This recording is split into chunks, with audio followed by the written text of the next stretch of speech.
Eu penso que vivemos uma situação de policrises, ou seja, as maiores crises desde a Segunda Guerra Mundial que estamos a viver desde 2008. A crise financeira, o terrorismo, os refugiados, o Brexit, e tudo isso não tem paralelo em relação àquilo que tem sido a vida do projeto europeu. Em primeiro lugar, é extraordinário ver que sobrevivemos a todas essas crises que muitos pensavam que não conseguiríamos sobreviver.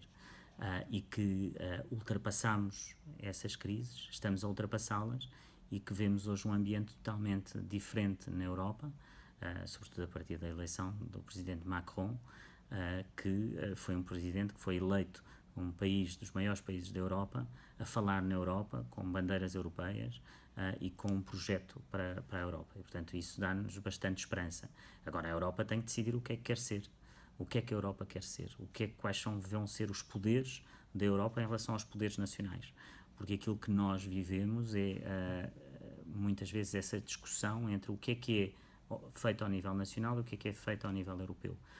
E essas águas têm que ser separadas para que as pessoas, os cidadãos europeus, possam decidir aquilo que é feito pela Europa e aquilo que deve ser feito pelos países. E depois podem culpabilizar a Europa, quando essa situação for clara, quando nós soubermos exatamente. Agora, como sabe, e como jornalista, sabe-se na rua as pessoas não percebem como é que a Europa funciona.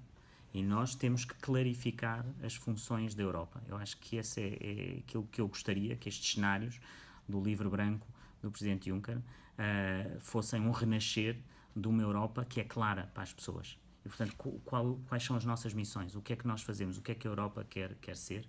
Eu dizia há pouco que a Europa quer ser apenas uma Europa dos bens, de bens e serviços, quer ser uma Europa de valores. Que Europa é que queremos ser e qual é o poder que tem o braço executivo da Europa, que é a Comissão Europeia. Mas não nos podem culpabilizar por aquilo que não está no nosso poder.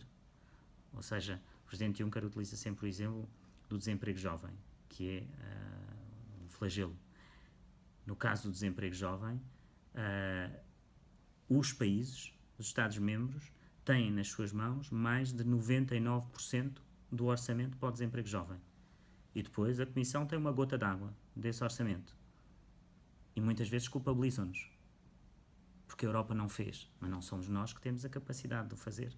Nós temos uma pequena gota d'água para ajudar, para conseguir combater esse flagelo. Os países têm a maior parte desse orçamento.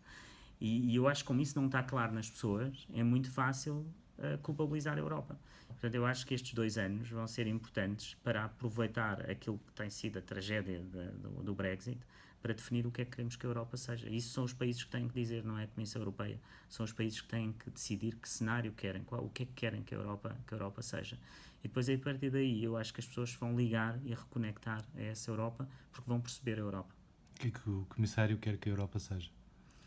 Eu, obviamente, a minha resposta tem um conflito de interesses, é que eu sou um apaixonado pela Europa e, portanto, eu acho que gostaria que a Europa fosse muito mais do que aquilo que é hoje. Mas também tenho o pragmatismo de perceber que hoje isso não é possível. Então, aquilo que eu costumo dizer e que para mim é importante é que pelo menos seja claro aquilo que nós somos e aquilo que não somos. Quais são os poderes que temos? Somos uma Europa que tem poder total na área da concorrência? Somos. Que poder é que temos na área do comércio? Repare, nós tivemos o tratado comercial com o Canadá, em que eu penso que é muito difícil fazer um tratado com um país que tem exatamente os mesmos valores do que nós, que acredita em tudo aquilo que acreditamos em termos de valores para a sociedade, para o trabalho, para a energia, para o ambiente, e de repente tivemos a um ponto de uma negociação em que a Europa estava a ter com o Canadá um parlamento num país que é a Bélgica que consegue travar todo o trabalho que estávamos a fazer. E eu penso que isso as pessoas não percebem. E com razão. E portanto nós temos de definir o que é que somos. E quando definirmos isso, até podemos definir que a Europa faz menos coisas daquelas que faz hoje, mas pelo menos que seja claro. Mas obviamente que eu gostaria que a Europa tivesse muito mais poder no sentido de ser uma Europa que conseguia levar hoje aos cidadãos maior investimento para a inovação, para a ciência, para a educação e que esse investimento pudesse ser feito ao nível da União Europeia. porque os resultados estão à vista, ou seja, um programa de ciência gerido pela União Europeia tem resultados extraordinários que temos visto durante estes últimos 10 anos com aquilo que tem sido o nosso programa da ciência. Para lhe dar um exemplo, o programa da ciência representa ao nível da União Europeia 8% de todo o investimento em ciência e inovação que é feito a nível europeu, e quando vamos a um país como os Estados Unidos, o nível federal, no caso dos Estados Unidos, corresponde a mais de 50%. Portanto, nós somos uma pequena parte daquilo que é a ciência e a inovação na Europa. Eu acho que poderíamos ser muito mais, até porque temos provado que conseguimos ter os melhores cientistas, que conseguimos produzir inovação e ciência como nenhum outro programa.